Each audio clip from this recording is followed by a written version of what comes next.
Have you ever felt your stomach drop when someone doesn't text you back, wondering if you said something wrong in your last conversation? Do casual comments from friends or colleagues replay in your mind for days, each word dissected for hidden meanings or signs of disapproval? When someone seems distant or distracted during a conversation, does your heart immediately race with the assumption that you've somehow offended them? Have you found yourself changing your personality, your opinions, or even your dreams based on what you think others want to hear? Terrified that showing your authentic self might lead to rejection? Do you scroll through social media, analyzing who liked your posts and who didn't, creating elaborate stories about why certain people might be pulling away from you? I'm Harmony Ziba, and if these questions made your chest tighten with recognition, you are not alone in this sacred sensitivity that makes rejection feel like a physical wound. What you're experiencing isn't weakness, neediness, or emotional instability. It's your nervous system's profound capacity for connection, operating in a world that often misunderstands the depth of feeling required for authentic relationships. That crushing sensation when someone withdraws their approval, the way criticism cuts through your defenses and leaves you questioning your worth, the exhausting mental loops that follow any hint of social disapproval. These aren't character flaws, but evidence of a heart designed to love deeply and a soul wired for genuine connection. Today, we're going to explore why rejection registers in your brain the same way physical pain does, and how this exquisite sensitivity, when understood and honored, becomes your greatest gift for creating the authentic, soul-level connections your heart has always craved. For the next 20 minutes, we're going to journey into the neuroscience of rejection sensitivity and discover why some souls feel social pain with such devastating intensity, while others seem to brush off criticism like water rolling off a duck's back. We'll explore the evolutionary wisdom embedded in your rejection sensitivity, understand how your childhood experiences may have amplified this natural protective mechanism, and most importantly, learn to transform what feels like your greatest vulnerability into your most powerful tool for authentic connection and spiritual growth. The science behind why rejection feels like physical pain is both fascinating and validating for anyone who has ever been told they're too sensitive to criticism. Dr. Naomi Eisenberger's groundbreaking research at UCLA discovered that social rejection activates the anterior cingulate cortex and the right ventral prefrontal cortex, the exact same brain regions that fire when you experience physical pain. When someone excludes you from a group, criticizes your work, or withdraws their affection, your brain literally interprets this as a physical injury, flooding your system with stress hormones and activating the same neural pathways that would respond to a broken bone or a burn. This isn't metaphorical. Rejection actually hurts in the most literal neurological sense. Your brain cannot distinguish between the pain of a slammed door on your fingers and the pain of a slammed door in your face during an argument. Both register as threats to your survival. Both trigger your fight or flight response. And both create lasting memories that your nervous system uses to try to prevent future injury. This is why a harsh comment from years ago can still make you wince when you remember it. Why certain types of criticism feel like they're literally cutting into your soul. But here's where your rejection sensitivity reveals its sacred nature. You were designed this way for profound evolutionary reasons. Throughout human history, rejection from the tribe meant death. Our ancestors, who were most attuned to social disapproval, who could read the subtle signs of group displeasure and adjust their behavior accordingly, were the ones who survived. Your exquisite sensitivity to rejection isn't a modern emotional disorder. It's ancient wisdom encoded in your DNA. a survival mechanism that kept your bloodline alive through millennia of dependence on social groups for protection, resources, and survival. The challenge is that your prehistoric brain hasn't caught up to your modern reality.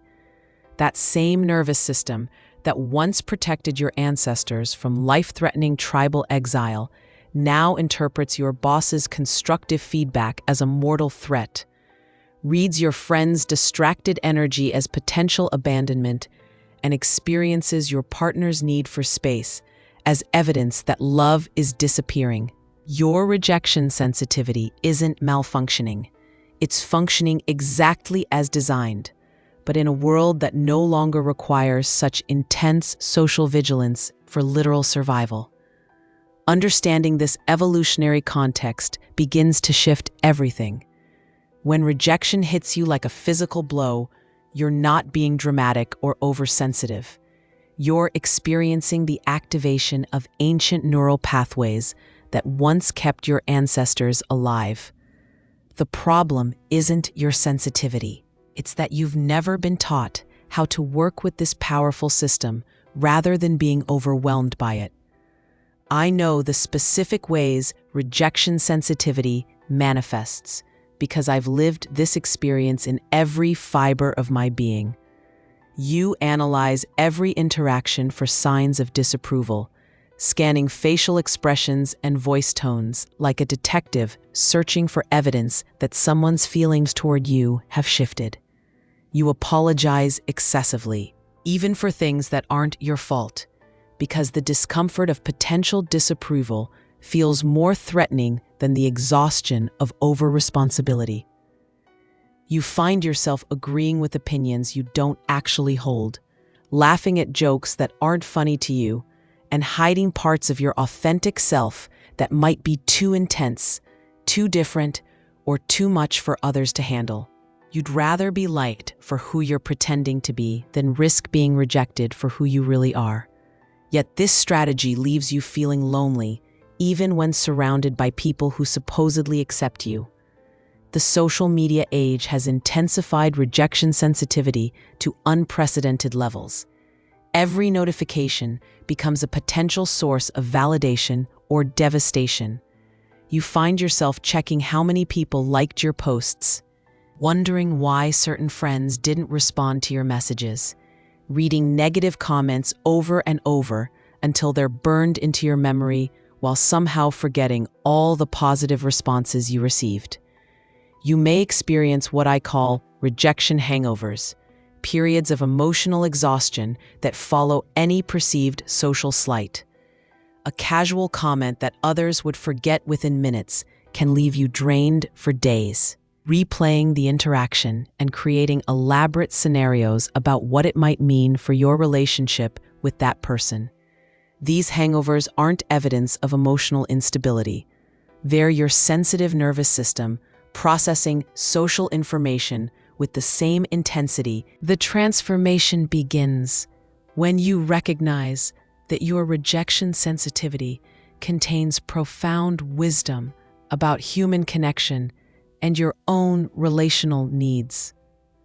Instead of seeing it as a weakness to overcome, we're going to honor it as a sophisticated guidance system that can lead you toward more authentic, nourishing relationships while protecting you from genuinely harmful social environments.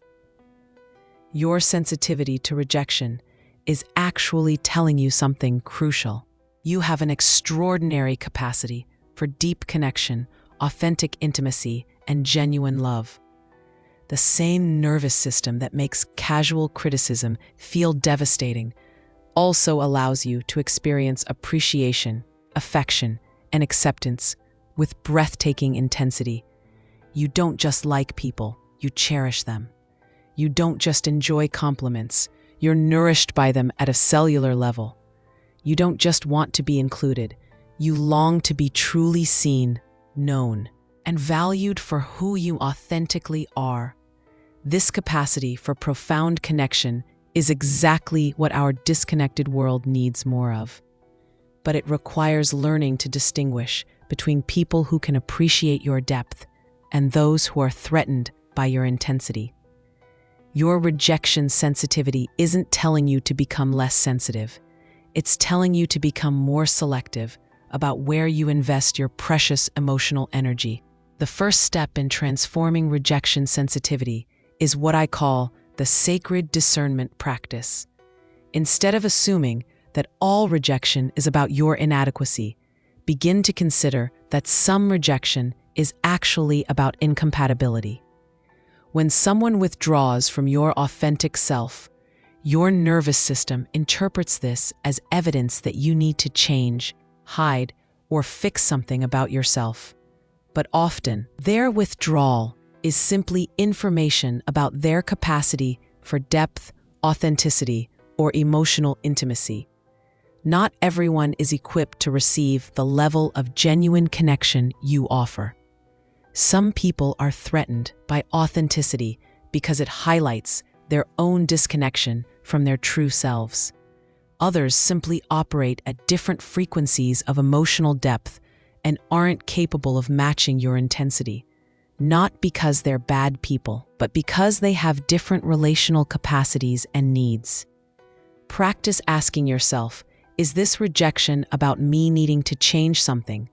Or is it about this person's capacity to receive my authentic self?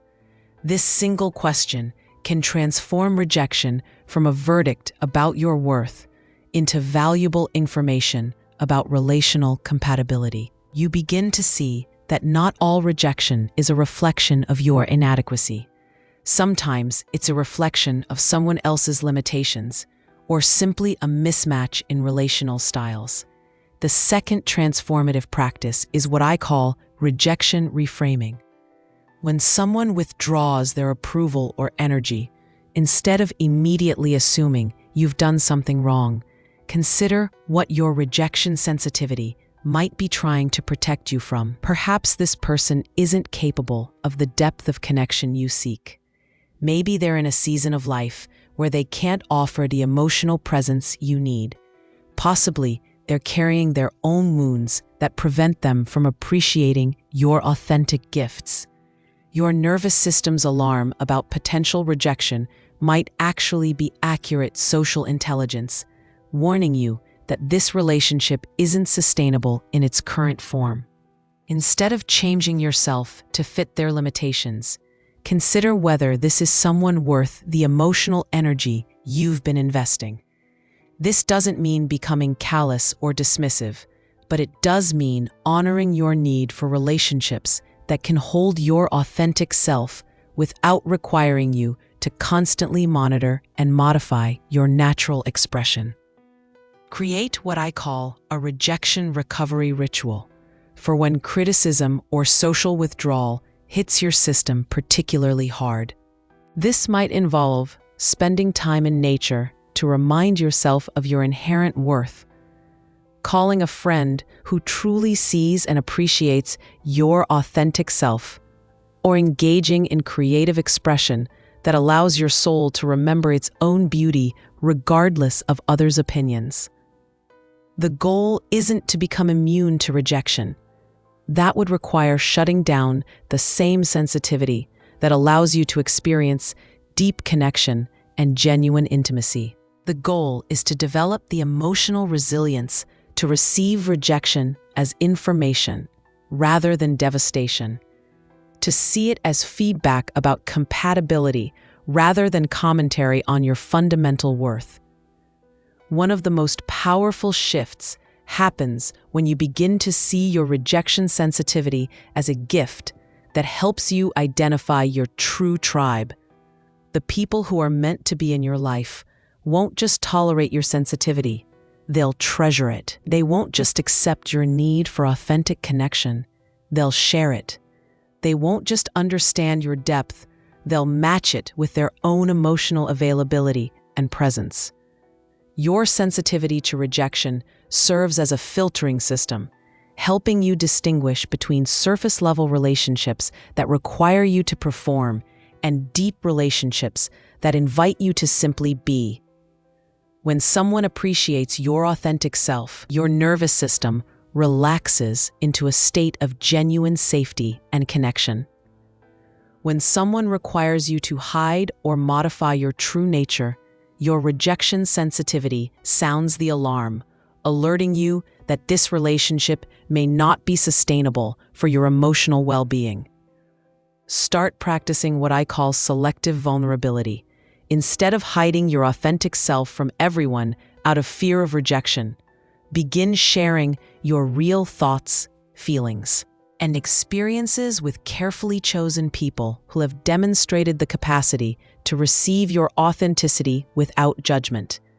Notice how your nervous system responds differently to people who can hold your depth versus those who seem overwhelmed or threatened by your emotional honesty.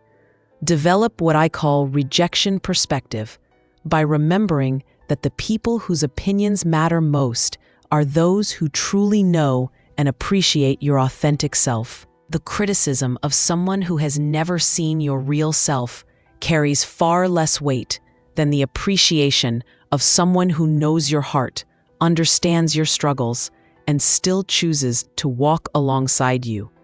Quality of connection matters infinitely more than quantity of approval. Your rejection sensitivity also contains spiritual wisdom about the nature of unconditional love and authentic acceptance. Every time human rejection triggers your ancient survival fears, you're being reminded that your deepest need for acceptance can only be fully met by the divine love that created you. This doesn't minimize the importance of human connection, but it does remind you that your ultimate worth isn't dependent on any person's approval or disapproval.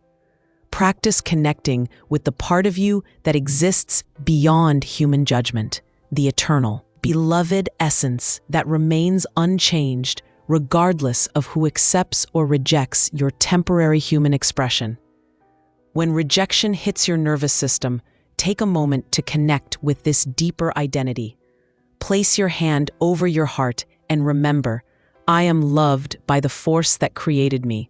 My worth is not determined by human approval.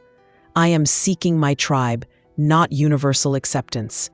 As we close our time together, I want you to understand that your sensitivity to rejection isn't a flaw to be fixed, but a guidance system to be honored. The same nervous system that makes criticism feel like physical pain also allows you to experience appreciation, love, and connection with extraordinary depth and richness. You're not meant to become less sensitive.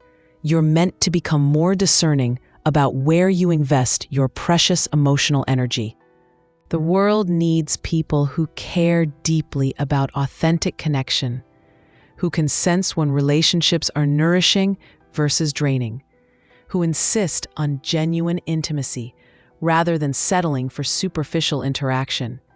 Your rejection sensitivity serves this higher purpose by guiding you toward relationships that can hold your authentic self and away from those that require you to constantly perform for approval. Your sacred sensitivity to rejection is actually your soul's way of protecting something precious, your capacity for real love, genuine connection, and authentic intimacy. Honor this sensitivity by choosing relationships that celebrate rather than merely tolerate your depth. Trust that the people who are meant to be in your life will not just accept your emotional honesty. They will treasure it as the rare gift it truly is. Tomorrow, when rejection stings your sensitive heart, remember this conversation.